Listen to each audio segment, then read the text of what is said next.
of obstacles did just the size and length and athleticism below the basket did Illinois pose? Yeah, I mean, it's who they are. They're 12th in the nation in offensive rebound percentage, and I thought at times we did a solid job, but not enough in the second half. They pretty much dominated physically in the second half, and you find a way to get some of those rebounds. Maybe it doesn't come down to that last possession, but I'm really proud of the guys for the resolve that they showed tonight. As I told them in the locker room, now we know we can do it, and you're playing one of the top teams in the country on their home floor in an unbelievable environment, and you have a chance to win. You have a lead with under 5 seconds to go in regulation, even though we got out-rebounded by 17. And that's the theme for us. We've talked a lot about taking care of the basketball and rebounding, and when we do both, we generally win. When we take care of one, we're in a close game, like we were tonight.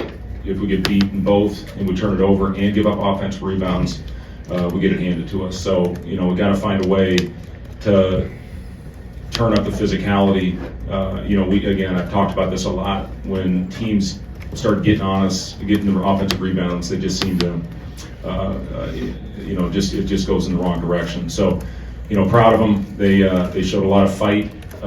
What had nothing to do with effort. I thought our guys played extremely hard, and when you're down 10 on the road with under 4 to go, it's tough to come back. But we scored 11 in a row. I think 11-1. Unfortunately, the one was the one that sent it to overtime. But again, we showed we can do it.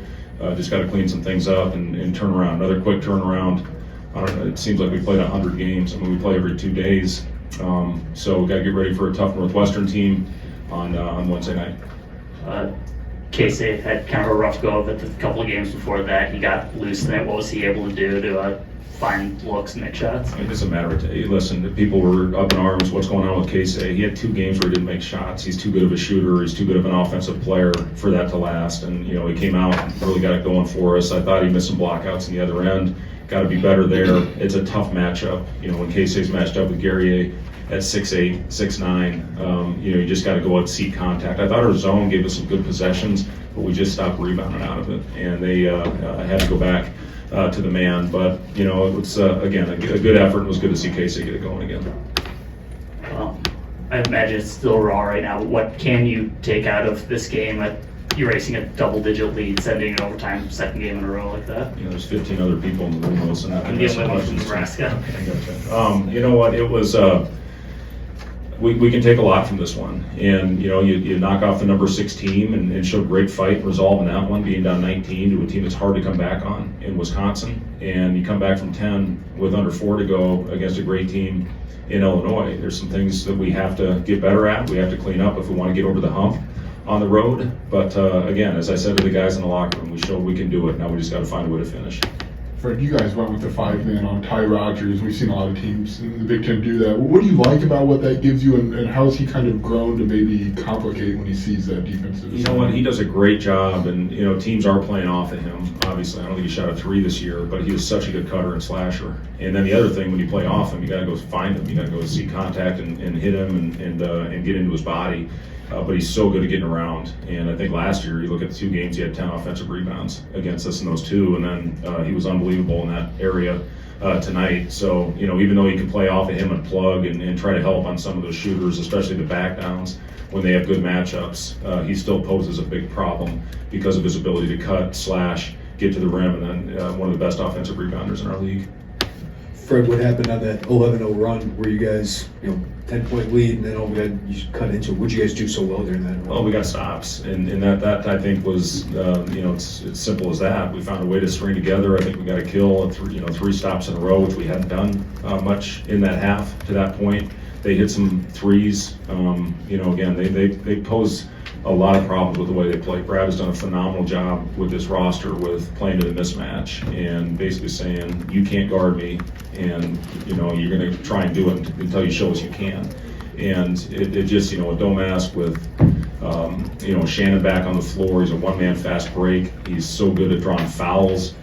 With Coleman Hawkins' ability to shoot the ball and everybody's physicality. They got great length across the board, and the guys off the bench shoot the ball well and are great role players. So, they're a tough team to come back on, but as far as how did we do it, we finally found a way to get some stops thrown together.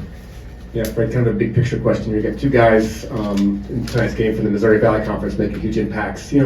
As a coach, when you're recruiting from the portal like that, what are you looking for from guys that are coming up from a lower rated conference to a power conference? Yeah, I don't know if I'd call that a lower rated conference. I mean, they've got some really good teams and they're all very well coached. And I think the thing you're looking for is how do they fit into your program? How do they fit into your system? How do they fit into your culture? And for us, speaking on Rink, he has just been absolutely phenomenal as far as a leader and coming to work every day. He's not playing fully healthy right now. He had a knee procedure back in December, late December.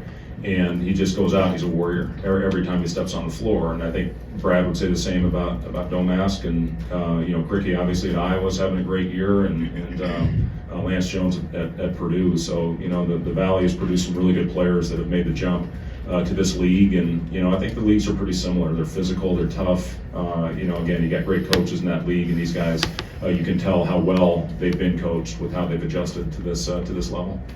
Fred, is this offense Illinois running? You talk about the matchups when it knows. Is that more like the NBA? Are you seeing that trickle down into Big Ten college basketball? It is, yeah. It's straight NBA basketball is what they're doing, and we just don't have the 3-second rule, I guess, defensively. But yeah, Brad does a great job of finding it. We were trying to come over from that other side, and again, that's going to open up some cutting for guys like Rogers and some of their other players, and put you in rotation as well. And I think last year Shrewsbury was a guy that did a great job of it, and I think some people are looking at that. We try to play the open spread offense that you see a lot in analytics. I think with where they are, Izzo was going to disagree with me on this, but with trying to create as many threes and rim opportunities and try to find the mismatch out there. Thanks.